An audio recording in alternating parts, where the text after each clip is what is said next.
My fiancée falsely accused me to get me arrested. She sneered, "Have fun in jail, loser." She didn't know my one phone call was to my dad, the chief of police.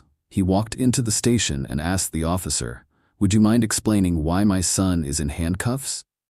I'm a firefighter. My life is about running into burning buildings while everyone else is running out. It's a job built on trust, discipline, and staying calm when the world is exploding around you. I thought my relationship with my fiancée, Jessica, was built on the same principles. It turns out it was built on gasoline, and she was just waiting for the right moment to light the match. The fire started last night. We had an argument. It was the same argument we'd been having for months. It was about money, specifically her spending of my money. I'm not a wealthy man, but I'm responsible. I own my small house, I pay my bills on time, and I'm saving for a future. Jessica, on the other hand, sees a credit card as a magic wand that produces designer bags and spa days. The argument escalated. She wanted me to co-sign a loan for a new luxury car she couldn't afford. I refused. My refusal was calm, logical, and final. This time, however, something in her snapped. Her frustration turned into a cold, reptilian fury. She started screaming, accusing me of being controlling and cheap. Then she did something that changed everything.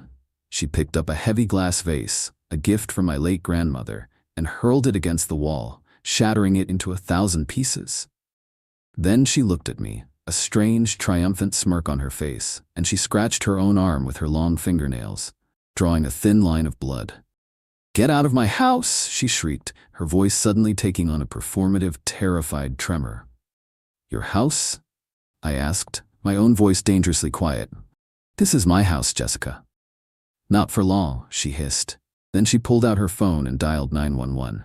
I stood there, frozen in disbelief, as I listened to her give a dispatcher a tearful, Oscar-worthy performance.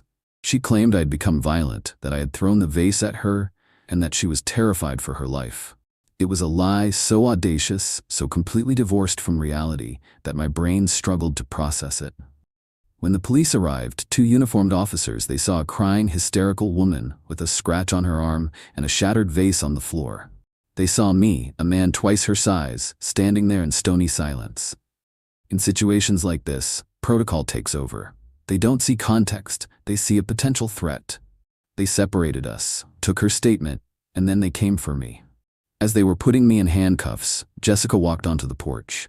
Her tears were gone, replaced by that same cold, victorious smirk. She leaned in close as the officer was guiding me to the patrol car and whispered, so only I could hear, "Have fun in jail, loser." I didn't say a word. I just looked at her.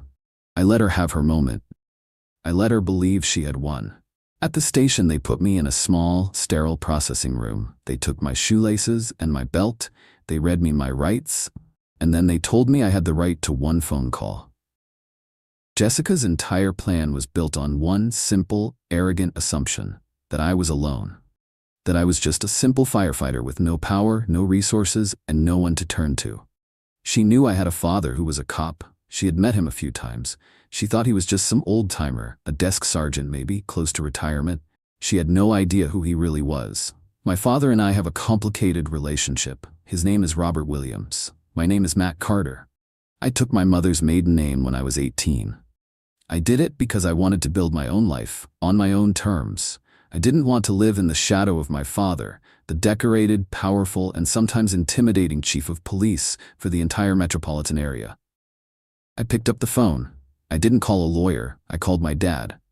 Update 1. The hour I spent in that holding cell felt like a lifetime. It was a cold, concrete box that smelled of bleach and regret. I wasn't scared. I was a firefighter. I've been in far more dangerous places. But I felt a profound sense of violation. Jessica hadn't just lied. She had used the very system my father had dedicated his life to as a weapon against me. I heard the heavy steel door at the end of the hallway buzz open. I heard footsteps, firm and purposeful, coming down the corridor. They didn't sound like the shuffling steps of a public defender. They sounded like authority. The footsteps stopped outside my cell. A moment later, the small, barred window in the door was filled with the face of the arresting officer, the young cop who had put me in the car. His face was pale, and he looked profoundly nervous. He fumbled with his keys, unlocked the door, and opened it. "Mr. Carter," he said, his voice a full octave higher than it had been on my porch. "You're free to go. There's someone here to see you." I walked out of the cell and down the hallway. Standing in the middle of the station's bustling main floor was my father. He wasn't in uniform. He was wearing a simple, dark suit, but he might as well have been wearing a general's stars. The entire station seemed to be orbiting around him. Officers were standing straighter, talking quieter. The air was thick with deference. He saw me, and the hard lines on his face softened for a fraction of a second. He walked over and put a hand on my shoulder. "You okay, son?" he asked, his voice low. "I'm fine, Dad," I said. He nodded, then turned his attention to the desk sergeant, a man who looked like he was about to have a heart attack. My father didn't raise his voice. He didn't have to. His quiet authority was more intimidating than any shout. "Sergeant Miller," he began, his voice calm and even. "I was just reviewing the preliminary arrest report for my son, Matthew Carter. I seem to be missing the part where the responding officers documented the location of the broken glass from the vase he allegedly threw.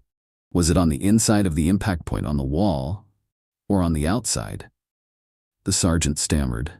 I don't know, Chief. I'd have to check the full report." "You do that," my father said, "because an object thrown at a wall shatters and falls inward. An object broken against a wall shatters and falls outward. It's basic physics. I'd hate to think your officers missed such a fundamental piece of physical evidence." He then turned to the young arresting officer who was trying to blend in with the filing cabinet. "Officer Jennings," my father said, reading his name tag. "My son has no history of violence. The accuser, his fiancée, has no prior domestic calls. You had two conflicting stories. What was the specific, compelling evidence that led you to make a physical arrest rather than simply separating the parties for the night?" "Sir," the officer stammered, sweating now. "The complainant had a visible injury, a scratch on her arm. Protocol dictates." "Protocol dictates you use your discretion," my father cut him off, his voice still quiet but now laced with ice. "It also dictates a thorough investigation. Did you, for instance, check the complainant's fingernails for any of my son's skin or blood to corroborate her story that he grabbed her? Or did you just take the word of a hysterical actress and put a first responder in handcuffs?" He let the question hang in the air. He wasn't yelling, he was teaching. And it was terrifying to watch. He wasn't abusing his power. He was simply demanding that the job be done with the competence and integrity he expected from every officer under his command. He was using his authority not to dismiss the case, but to ensure it was scrutinized under the most powerful microscope in the department. He turned back to me. "Go home, Matt," he said. "I've assigned the case to Detective Harding in the Domestic Violence Unit. He's the best there is. He'll be in touch tomorrow. Don't talk to Jessica. Don't go near her. Just let the system work." I walked out of that police station a free man. As I stepped out into the rainy night, my phone buzzed. It was a text from Jessica. "I see you're out already," it read. "Don't think this is over. I'm filing for an emergency restraining order tomorrow. The house is mine. You'll never set foot in it again." I didn't reply. I just got in my car and drove. But I wasn't going home. Not yet. I was going to my lawyer's office. Jessica thought this was a domestic dispute. She had no idea it was about to become a war. Update 2. The days following my release were a whirlwind of strategic, decisive action. Jessica thought she had the upper hand. She thought she was driving the narrative. She had no idea that while she was planning her next move, my father's quiet intervention had already turned the entire chessboard around. The first thing I did was meet with my lawyer. I explained the entire situation, including my father's involvement. My lawyer, a sharp, pragmatic man, immediately understood the new landscape. "This changes everything," he said. Her leverage was the threat of a messy, public, criminal charge. That leverage is now gone. We can go on the offensive. He immediately filed an emergency counterpetition in family court. We didn't just deny her allegations, we accused her of malicious prosecution and abuse of process. We attached a sworn affidavit from me detailing the true events of that night, including the fact that she had smashed the vase herself. We requested that the court deny her request for a restraining order and instead grant one to me, making me the sole resident of my own house while the legal process played out. While the lawyers were handling the paperwork, Detective Harding began his investigation. Harding was a legend in the department, a quiet, methodical man who could smell a lie from a mile away. He didn't just re-interview Jessica, he dismantled her story piece by piece. He started with the physical evidence. Just as my father had predicted, the crime scene photos clearly showed that the majority of the glass from the shattered vase was on the floor outside the point of impact on the wall, consistent with it being smashed against the wall, not thrown at it. Next, he examined the injury. The scratch on her arm was thin and clean, exactly like a self-inflicted wound from a fingernail. There was no bruising, no sign of a struggle. He also, as my father had suggested, got a warrant to check her phone records. He found a series of texts from the week leading up to the incident. They were to her best friend. "He won't co-sign the loan. I'm so done with him. Don't worry, I have a plan. A plan to get everything I deserve. If he won't give me the life I want, I'll just have to take it." It was a treasure trove of premeditation. But the real nail in her coffin came from an unexpected source. My next-door neighbor, an elderly woman named Mrs. Gable. Detective Harding, being the thorough investigator he was, canvassed the neighborhood. Mrs. Gable told him that she had been sitting on her porch that evening and had heard our argument through her open window. She told the detective she heard Jessica screaming and things breaking. But then she told him something crucial. She said that after the sound of breaking glass, she heard Jessica's voice change. It went from angry screaming to a strange, theatrical crying. It didn't sound real. Mrs. Sneered, Gable told the detective. It sounded like she was practicing. The final piece of evidence was Jessica's own arrogance. Believing she was in control, she had already contacted a realtor to get an appraisal on my house. The realtor, spooked by the developing situation, contacted my lawyer and provided him with the email chain. In it, Jessica had confidently stated that she expected to have sole possession of the property within the week and wanted to list it for sale as soon as possible. The evidence against her was no longer just a suspicion. It was a mountain. It was a detailed, documented conspiracy to falsely accuse me, have me removed from my home, and then liquidate my primary asset. The family court judge presented with our counterpetition and a preliminary summary of the police investigation did exactly what we had hoped. He denied Jessica's request for a restraining order against me, and he granted mine against her. She was legally barred from coming within 500 feet of me or my home. The day that order was served was the day she realized she had lost. She had tried to have me thrown out of my own house. Instead, she had been legally exiled from it. Her plan hadn't just failed, it had backfired with devastating precision. She was no longer the accuser. She was now the target of a criminal investigation. Final update: it has been 4 months since my life was almost destroyed by a lie. Today, that chapter is officially and brutally closed. The legal system, when properly motivated, can be a thing of terrifying efficiency. The criminal case against Jessica moved forward with incredible speed. The district attorney's office, armed with Detective Harding's meticulous investigation, charged her with multiple offenses: filing a false police report, perjury for the lies in her sworn statement for the restraining order, and attempting to commit insurance fraud, as she had also filed a claim for the vandalism to the house. Faced with the undeniable evidence, the crime scene analysis, the text messages, Mrs. Gable's testimony, and the emails to the realtor, her lawyer knew she had no chance at trial. He advised her to take a plea deal. She pleaded guilty to the charge of filing a false police report.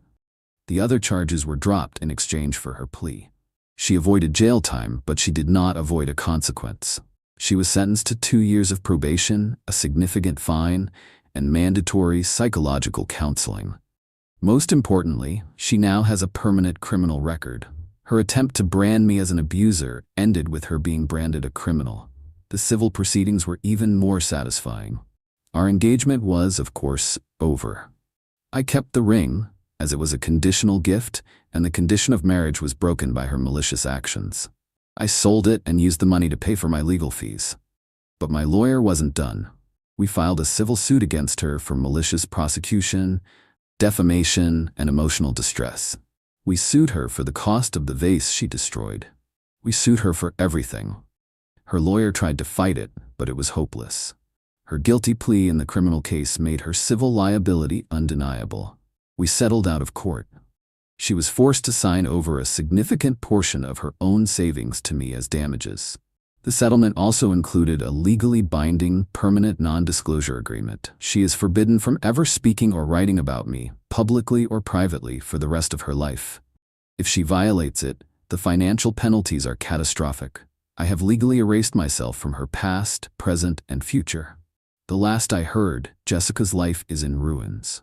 Her criminal record has made it difficult for her to find a good job. Her friends, horrified by what she did, have abandoned her. She is broke, disgraced, and alone.